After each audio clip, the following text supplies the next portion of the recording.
My name is Megan Lynch, and this is my final project for SoilX. It's on soil sealing. While oils and waxes can seal soil, the largest culprit of soil sealing is paving, and while paved roads existed at least as far back as the Appian Way, road paving exploded in popularity after the advent of the automobile. So why is this a problem?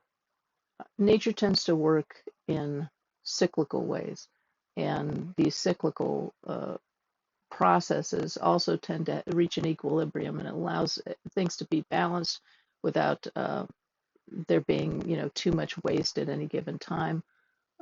Anything that's damaging or toxic, it tends to be balanced out in nature in these really beautiful ways. And sealing the soil gets in the way of several of these cycles.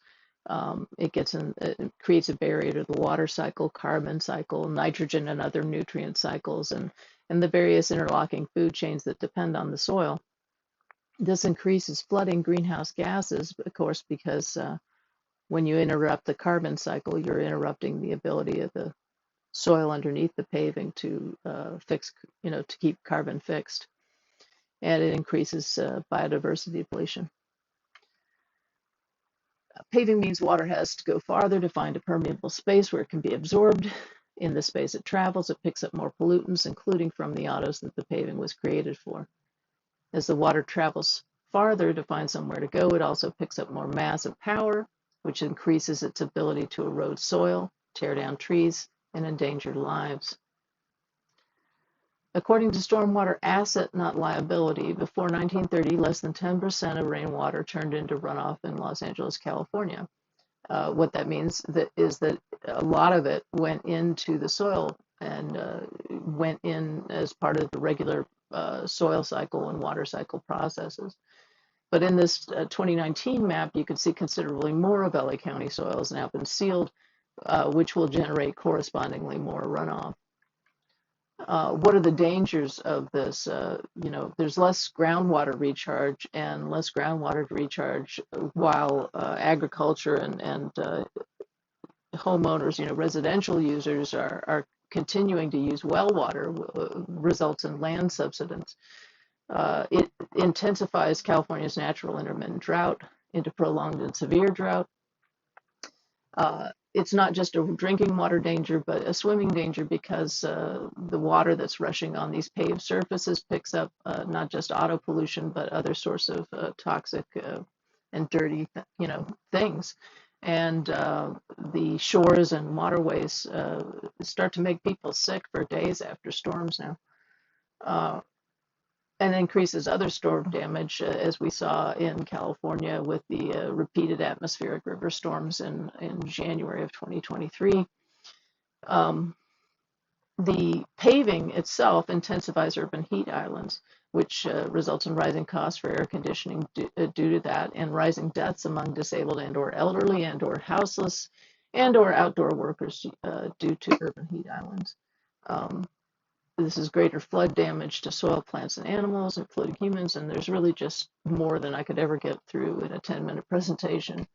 So what are the many drivers of this many drivers? Land use policies, like there's landlordism, which I define as being sort of landlords owning property and renting out not where they live. So they're not really motivated by a stake in that community, but by the whatever makes them more money, and that results in a lot more paving and a lot less tree cover. Automobile and petrochem lobbyists, white flight, which went on across the United States, but very much so in LA. And so you had these densely settled central areas of Los Angeles where people both lived and worked, and the architecture was much more close together, was much more mixed economy. So you had residences on top of retail, and those who couldn't easily walk to work could, in the early parts of the 20th century, easily take public transit to that job. With the rise of the automobile and the rise of wealth among the middle class, some of them, they moved out of these areas and into bedroom communities that were much more less densely settled, and very car dependent way of life. And it did a lot to stoke that sort of, more paving, more freeways in Los Angeles. Higher valuation for housing land than agricultural land, which encourages farmers to sell to developers who are just going to pave over that land.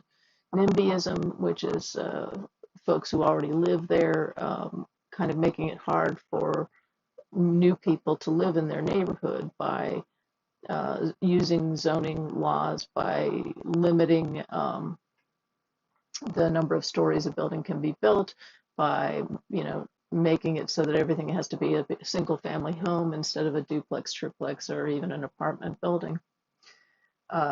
These things again sort of drive people further out from dense areas, and it increases the metroplex area and increases driving, which thus increases paving and soil sealing.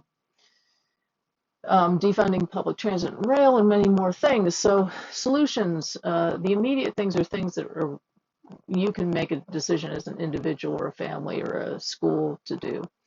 Depaving areas that do not truly need to be paved. In the illustration is a group called Depave from Portland. There are people in Los Angeles doing depaving work, but nobody who has a whole, website with loads of photos like Depave of Portland does. You can use accessible permeable paving in places that do need to be paved. You can create bioswales in even as small a place as a little parkway, which helps capture rainwater and bring it back into the soil. You plant the right plants in the right place and invest in ongoing care. And for the things that you've depaved, you restore diversity to the depaved soil through what plants you choose, and also through using composting, humus, and such. So there are longer term things and you work on those at the same time that you're doing what you have power over as an individual. So policy that lowers housing costs and allows people to live where they work, which will cut down on driving, which will cut down on paving. Online for school work and events increases accessibility and cuts down on commuting. There are things that happened early in the pandemic which were moving us in this direction, and this rush to quote unquote go back to normal has really undermined that. Earlier in the pandemic we saw a lessening of pollution and a lessening of car use as people enjoyed walking and bicycling in their local area, and sponsor, keeping their local small businesses alive and things like that. And now that we've gone so-called back to normal, we've kind of gone back to a lot of bad habits. I'll let you read the rest of the slides so that I can stay under my allotment here. So why am I talking so much about non-soil subjects? As the ongoing global pandemic illustrates, even when we know the solutions, that does not mean we necessarily implement them. Scientists have tested methods as well as and we have good proposals to test, but we're not hampered by a lack of knowledge, nor of the remedies. We're hampered by our cultures, our habits, and our systems. And what are these complicating factors behind that?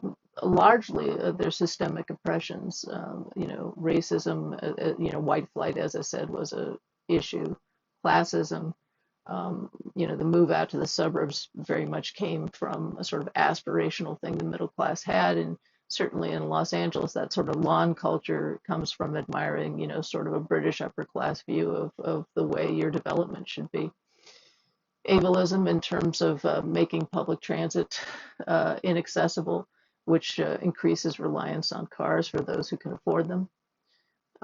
Capitalism and colonialism. Colonialism does a lot in terms of making our local economies less diverse, and same with capitalism, in terms of what we're going to do. So, but how do we deal with these complicating factors? So, fewer roadblocks.